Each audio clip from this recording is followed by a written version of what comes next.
अवधूत चिंतन श्री गुरुदेव दत्त. आज आपण बिलवडी येथील श्री भुवनेश्वरी देवीच्या मंदिरात आलेलो आहोत.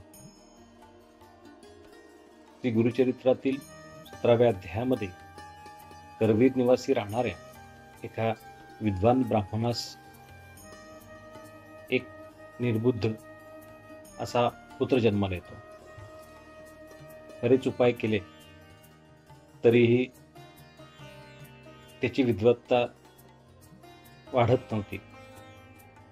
कालांतराने त्याचे आई वडील दोघेही मरण पावले आणि त्या गावातील ग्रामस्थ त्याला हिणवू लागले. तो भिक्षा मागून आपला चरितार्थ करत होता.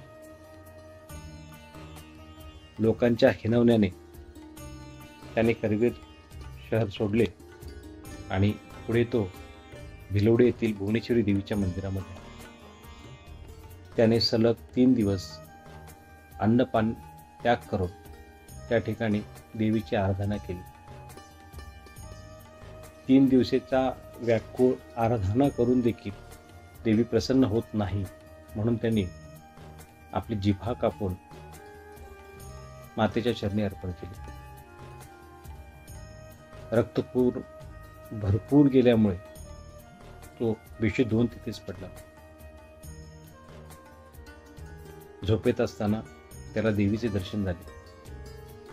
देवीने त्याला उठवण्याचा प्रयत्न केला. तो स्वप्नातही देवीकडे आपल्या बुद्धीची वृद्धी व्हावी अशी याचना करू लागला. त्यावर देवीने सांगितले, तुझी ही इच्छा, तुझी ही वांछा कृष्णा नदीच्या पश्चिम तटावर एक थोर तपस्वी नृसिंह सरस्वती महाराज हे तपश्चर्या करता ध्यानस्थ आहेत आणि तू त्यांच्याकडे जावं. तेच तुझ्या बुद्धीच्या वृद्धीसाठी आशीर्वाद देऊ शकतील आणि त्यांच्या कृपेनेच तू बुद्धिवंत होशील. तो मुलगा झोपेतून जागा झाला आणि त्याने कृष्णा नदी पार करून पश्चिम तीरावर घनदाट झाडीमध्ये निर्मनुष्य चिरशांती असलेल्या ठिकाणी श्री नृसिंह सरस्वती महाराज ध्यानस्थ असताना तो त्यांच्याकडे गेला. ध्यानातून बाहेर आल्यानंतर महाराजांनी त्याला पाहिलं. त्याला विचारणा केली की तू इथे का आलायस? भुवनेश्वरी देवीच्या चरणी त्याने जिभा अर्पण केल्यामुळे तो बोलू शकला नाही. महाराजांनी त्याच्या मस्तकावरती हात ठेवला, त्याच्या मनातील वेदना जाणून घेतल्या आणि महाराजांच्या कृपाशीर्वादाने त्याची जिभा पुन्हा प्राप्त झाली आणि तो बोलू लागला. तो बोलू लागला इतकंच नाही तर त्यांच्या कृपाशीर्वादामुळे त्याच्या ज्ञानामध्येही वृद्धी झाली आणि तो महाराजांच्या नावे जयघोष करीत तिथून निघून गेला. जात असताना वाटेमध्ये तू कोणाचा जयघोष करतो आहेस असे विचारल्यानंतर त्याने घडलेली हकीकत सांगितली.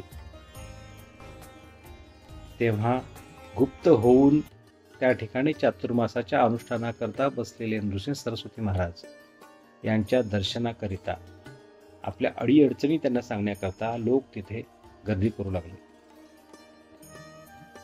साधनेमध्ये व्यत्यय येऊ लागल्यानंतर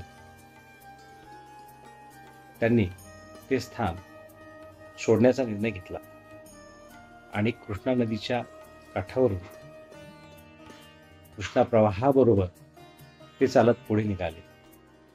आपण जाणतो औदुंबर हे ठिकाण सोडल्यानंतर श्री नृसिंह सरस्वती महाराज हे कृष्णा पंचगंगा संगमाच्या ठिकाणी असलेल्या एका औदुंबराच्या वृक्षाखाली त्यांनी 12 वर्ष तपश्चर्या केली. पण त्यापूर्वी देखील त्यांनी या दोन्हीच्या मध्ये एक अज्ञात असं ठिकाण आहे ज्या ठिकाणी त्यांनी काही काळ वास्तव्य करून आपल्या पूर्वजन्मीच्या शिष्यांना पुन्हा एकदा त्या ठिकाणी दीक्षा दिलेली आहे. आम्ही पुढील भागामध्ये